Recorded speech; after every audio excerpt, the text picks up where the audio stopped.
Chapter 252. Power of Light. The righteous path of heaven and earth is indestructible. Only speed can't break it. What's the use of stacking up a pile of turtle shells? Aren't you destined to be broken by my sword? Ti Changqing, who was filled with pretentious airs, stepped forward.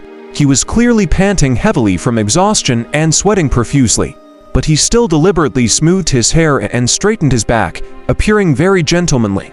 Xuan Buzheng turned around and said expressionlessly, "But you're a step too late.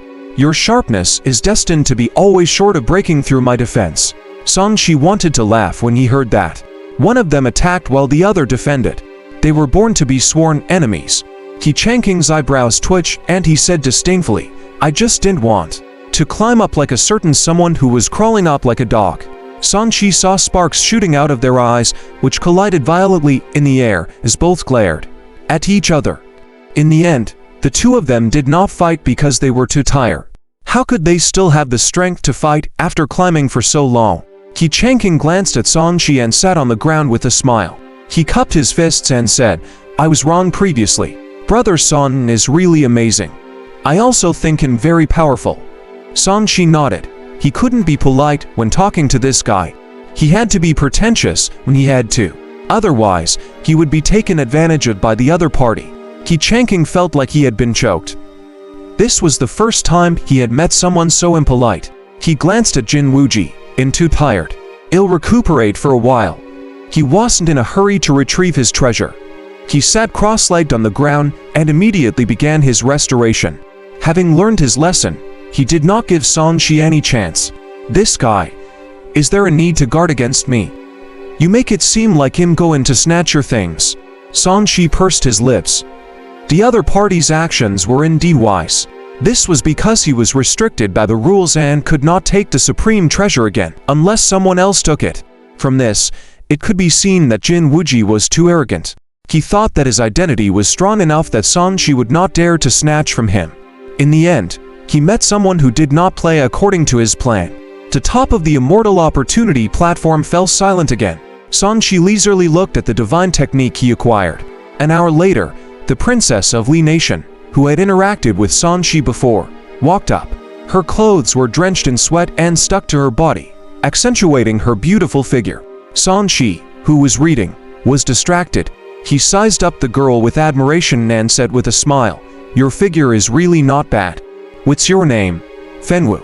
When the woman saw Song Shi's nonchalant expression, she said enviously, "Young master, it's good that you came first. With the spiritual rain as a reward, you can recover fast." Song Shi burst with joy at being called young master. How long had it been?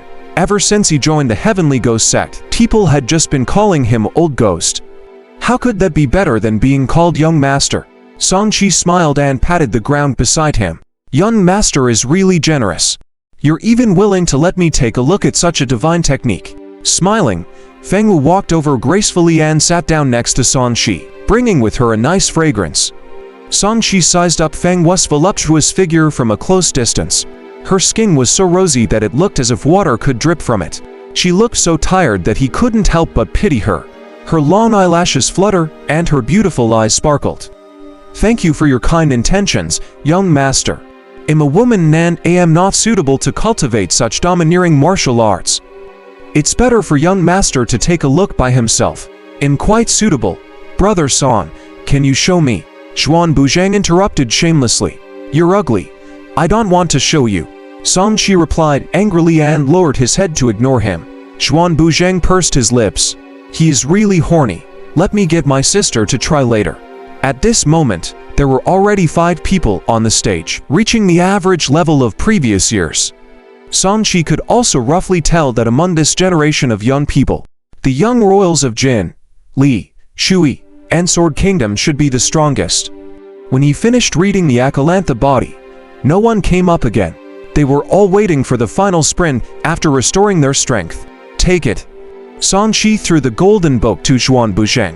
The latter was surprised. "You're really giving it to me? It's not like this can only be practiced by one person. It doesn't matter if I give it to you. It depends on whether you dare to take it or not." Song Shi glanced at Jin Wuji, whose face was twitching with anger. With a playful expression, He was also dragging Xuan Buzheng down with him. This way, he may be able to gain someone useful in the future. Xuan Buzheng was a little cold on the outside but passionate on the inside. He was not a bad person and was also the crown prince. He would be good support if Song Shi were to fight against Jin Wuji. Why wouldn't I dare? I was originally interested in this Akalantha too. Xuan Buzheng took it generously. After cultivating it, my defense should be able to improve again and become more perfect. Qi Changqing's heart skipped a beat. He opened his eyes and glanced at Xuan Buzheng. If this fellow cultivated the Akalantha body, it would really be difficult to injure him in the future. He was a little tempted, should he ask to borrow it. It wasn't this guy's anyway. Remember that you owe me a favor. In the future, if you have anything of the same level, remember to show it to me. Song Shi said casually. He closed his eyes and tried to cultivate this Akalantha body. Can I owe you a favor too? Qi Changqing still spoke shamelessly.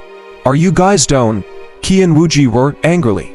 Didn't these guys care about his feelings? They actually passed down his cultivation technique in front of him. Not done. Song Shi replied and said to Qi Changqing, I can show you, but I also want the inheritance of the sword sage. Qi Changqing was silent. After thinking for a moment, he nodded, no problem. After deciding to exchange the inheritance with Song Shi, Qi Changqing was no longer worried that Song Shi would snatch it. He stood up, took out the ancient sword, and began to absorb the information inside. Feng Wu still didn't move, as if she wasn't in a hurry. After this, no one came up for a short period of time. The first round of summit had ended. The other top geniuses sat on the steps to recover. It was less than a day until the end. The others could still try one last time. Song Shi's mind was already immersed in the Akalantha body technique. This cultivation technique was not only a body tempering technique, but it also possessed powerful divine towers. It was a comprehensive cultivation technique. The unmovable Emperor Ming was the Bodhisattva of the Buddhist sect, was the creator of this technique. His status was noble, hence his cultivation technique was naturally elite. It was not a problem for him to become an immortal or Buddha if he cultivated accordingly. This cultivation technique had similar characteristics to Buddhist cultivation techniques. It was very difficult and cultivation was slow. However, after carefully comparing it with the imperishable golden body, he realized that the imperishable golden body was still more difficult. The latter's requirements were too high, and every realm was in pursuit of perfection. The Akalantha body focused more on the cultivation of the Buddhist Dharma. Although it valued the body, it valued cultivating the mind more. There were some concepts that he did not agree with. He planned to mainly absorb some of the essence and cultivate his own divine power. He did not plan to spend too much time perfecting it. As he cultivated, a circle of white light slowly appeared on his body. It was released from his heart and floated behind his head, forming a circle of light. For a moment, he really looked like a Buddha. This guy entered the beginner realm so quickly. Xuan Buzheng, who was still pondering, was stunned. This cultivation technique was giving him a headache, yet the other party found the trick after reading it once, making him seem a little stupid. Buzzbews, Thivoid trembled, and the power in Song Shi's body transformed into a pure power of light. His entire person's temperament changed drastically. If not for the fact that he looked too young, it would definitely not be a problem for him to pretend to be an eminent monk.